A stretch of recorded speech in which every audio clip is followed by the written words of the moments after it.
This is Bordon House, one of the finest examples of a London townhouse still standing. It finished construction in 1725. In 1917, the second Duke of Westminster moved in.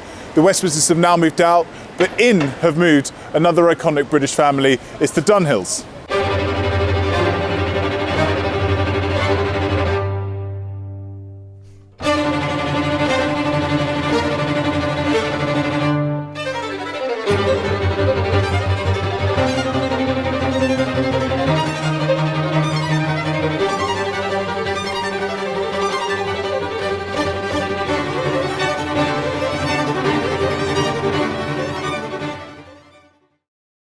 So the brand was founded in 1893, but Dunhill has been a sort of Mayfair stalwart since 1902 when they opened up here, and also a tobacco shop in St James's. But they didn't come to Bordon House until 2008. However, as you can see, with the traditional and dedicated sort of Britishness of Dunhill, they fit so beautifully into what is ultimately one of the great expressions of British culture, which is the Great British Townhouse.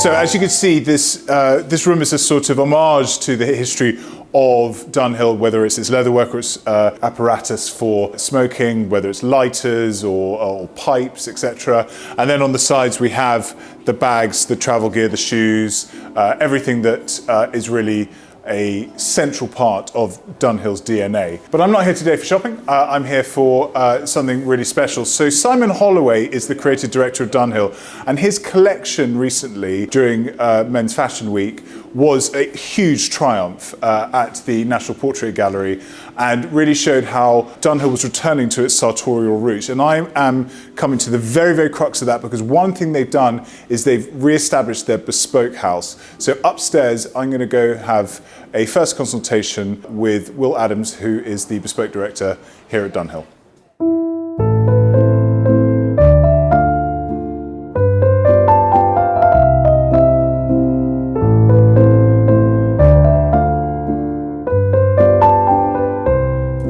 So we're upstairs at Bordon House at Dunhill, and I'm with Will Adams, who is the bespoke director at Dunhill. Well, good to see you. Nice to meet you.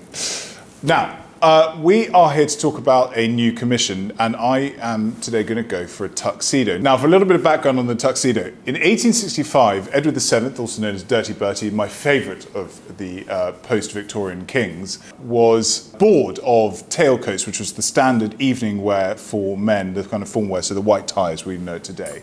He decided he wanted to go more towards the trend that was leaning towards lounge suits, so thought I'll have what is the equivalent of an evening lounge suit.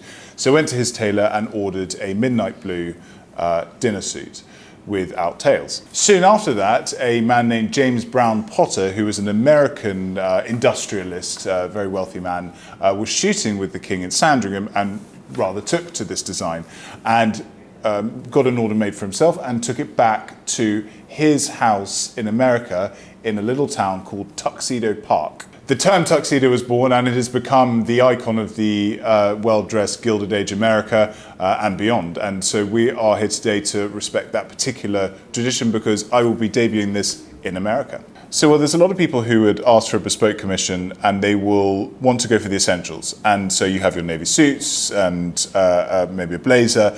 And I think a tuxedo falls into that category. So what and how do you direct people and guide them through that particular process of getting a tuxedo made? And if it's a traditional tuxedo, you're quite limited on choice and selection. It has to be midnight blue or black. Some people do go for a very dark navy, but really it should be a midnight blue or black fabric. I generally suggest a wool mohair blend because it doesn't crease.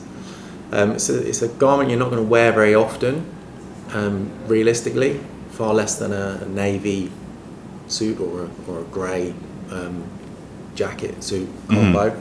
So wool mohair works really well. You can get it out of the wardrobe after 3-4 months of not wearing it, and it's very unlikely you'll need to press it or get it pressed by someone. And then design-wise, single-breasted or double-breasted. Single-breasted always one button. Double-breasted a little bit more freedom on the button configuration, 1 or 2. And then the silk facing, you can have numerous designs of silk facing. The classic would be satin or a corded. We do watermark. There's kind of sort of lightly patterned, but keep it simple, keep it classic, and it will never date. I rarely make a 3-piece dinner suit. Generally speaking, someone will wear a cummerbund. Yeah. Which kind of acts as a vest. Yeah, in basically, essence, yeah. It has the silhouette of it, doesn't it? Yeah. Or they keep it just super clean with a bow tie and the dress shirt. It's I'd say out of every 30 I make, probably 1 is a 3-piece. Yeah. So they're quite it's quite not an unusual ask, but a rare one. So you and I, Will and I have had a discussion about what my idea for this is. Have you ever made what it is that I've asked for? No. Okay. Now, in your experience, and how long have you been a bespoke tailor for? Nearly 25 years. Is it so a quarter of a century? Yeah. Would you consider my idea as correct, incorrect, or it doesn't really matter? In today's world, it doesn't really matter. Excellent, marvellous, and on we go. So here's my idea. So I decided to go for something a little bit outlandish, and even I know that it's not necessarily quote-unquote proper. But you may have noticed, tend to lean towards double-breasted. In fact, exclusively lean towards double-breasted. And the wedding that I'm going to, there's a requirement for a waistcoat, and therefore I was wondering whether I could blend my double-breasted with a waistcoat, and how much that would work. So we're going to discuss it. We're going to approach it with care, because it may not work. I just feel more comfortable in double-breasted, and I think that that's such a huge part of having something made bespoke, is that it really brings out the most confident version of you. And that's really the magic of a tailor, is that they somehow psychologically tap into what it is that you feel like you're going to look like when you leave and pick up the commission. And it's up to you to kind of make that manifest and understand what it is that they're sort of dreaming of. And so certainly I've sort of set a challenge by asking for something that has never been asked for before in a quarter of a century of tailoring from you. So let's see how we get along.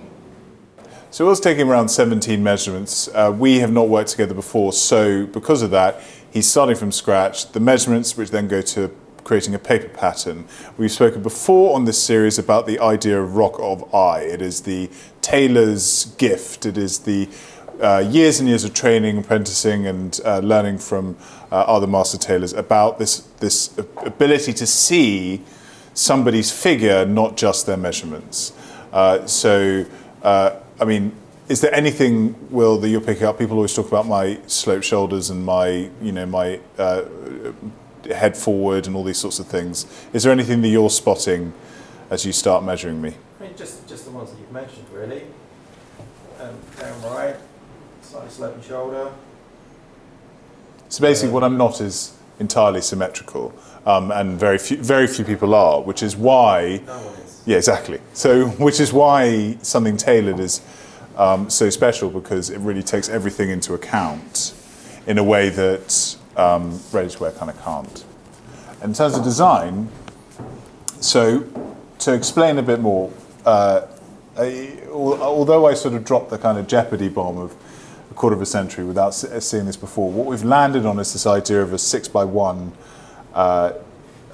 double-breasted jacket for the dinner suit with a double-breasted waistcoat. So what that means is that when you open the jacket, it doesn't have as much fabric sort of falling away, and it kind of looks a lot neater. So you can still see the waistcoat, but I still kind of get my sort of double-breasted security blanket.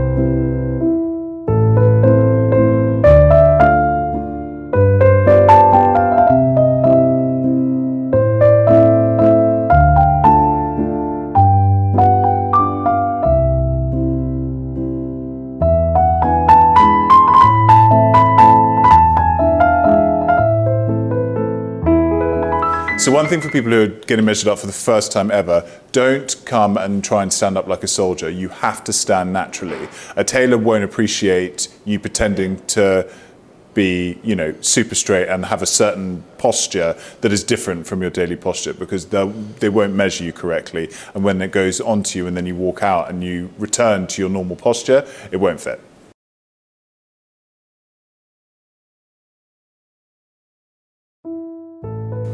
I'm injured. Have you noticed? Tell you, that rubbish bin.